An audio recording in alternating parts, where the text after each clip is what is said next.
ہمارے ہاں کی بیبیاں ٹک ٹاک بیبیاں جن کا پنجاب میں بہت زیادہ اثر و رسوخ ہے، اور اس کے علاوہ بھی مسلم لیگ کے بڑے بڑے لیڈر وہ بھی بیبیاں ہی بن چکے ہیں، بیبیاں بن چکی ہیں۔ عمران خان کی ادھر بات ہوتی ہے تو ان کے تن بدن میں آگ لگ جاتی ہے، ان سے رہا نہیں جاتا۔ عمران خان کو کبھی فتنہ کہتے ہیں، کبھی عمران خان کو اس قسم کی گالی دیتے ہیں، کبھی عمران خان کو اس قسم کی گالی دیتے ہیں، ان کی کردار کشی کرتے ہیں جیسے ان کا نام سامنے آتا ہے۔ خصوصی طور پر عمران خان کی رہائی کی بات ہوتی ہے تو ان کا واویلا شروع ہو جاتا ہے، سر پیٹنا شروع ہو جاتے ہیں کہ عمران خان کو کیوں رہا کیا جائے، اور جو بھی دنیا میں کسی قسم کا بھی الزام ہو سکتا ہے وہ عمران خان پر لگا دیتے ہیں۔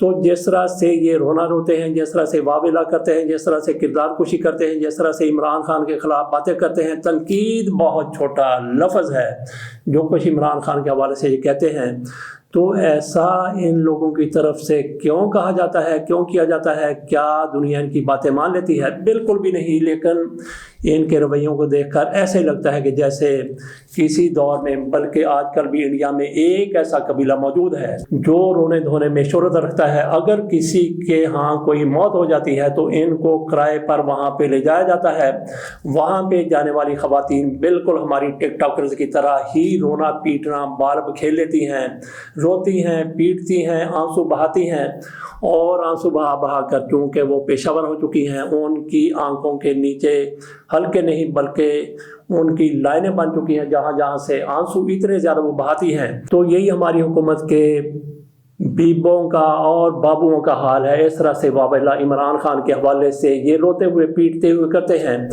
اور پھر بیبیوں کی بات کی جائے تو ہم نے یہ بھی دیکھا ہے کہ گاؤں میں، پنڈوں میں ایسی بیبیاں بھی ہوتی ہیں، کوئی بیمار ہو جائے اس کو دیکھنے کے لیے جاتی ہیں، بزرگ ہے، بوڑھا ہے، بوڑھی ہے، تو اس کے سرہانے پہ بیٹھ کے جا کے کہتی ہیں، ہائے نہیں تیرا تا منڈا ہون جوان ہویا سی، نہیں تو دے سیرے لگ دے دیکھنے سی، اللہ تینوں تھوڑی جی مدت ہی دے دیندا۔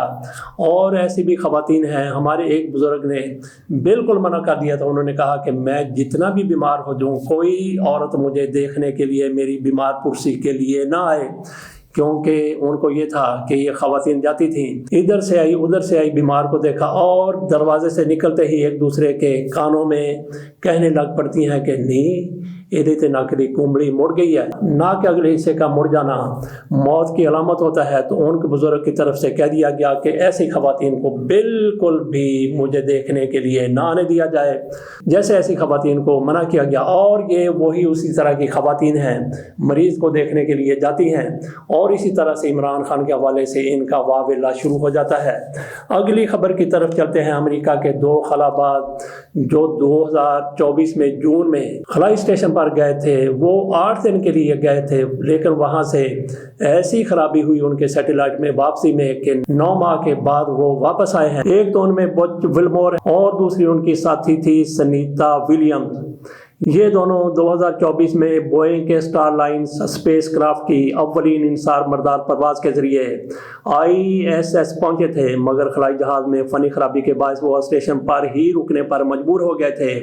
ناسا نے فیصلہ کیا تھا کہ خلابازوں کو انٹرنیشنل اسپیس اسٹیشن پر ہی رکھا جائے، اور اعلان کیا گیا تھا کہ دونوں کی واپسی اسپیس ایکس کے ڈریگن اسپیس کرافٹ سے ہوگی۔ اسپیس ایکس کا ڈریگن کیپسول امریکی خلابازوں کو لے کر فلوریڈا کے ساحل پر 2 روز قبل پہنچ گیا۔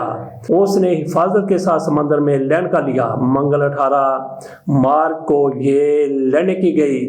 کہا جاتا ہے کہ خلابازوں نے انٹرنیشنل اسپیس اسٹیشن سے زمین تک پہنچنے میں 17 گھنٹے سفر کیا۔ امریکی خلابازوں نے کہا کہ انہوں نے اس مشن سے لطف اٹھایا ہے۔ سنیتا ولیمز نے اسپیس اسٹیشن کو اپنا بہترین مقام قرار دیا۔ بہرحال 8 دن کے لیے جو لوگ گئے تھے اور یہ 9 ماہ کے بعد واپس آئے ہیں، دوبارہ سے ان کی 9 ماہ کے بعد پیدائش ہو گئی ہے۔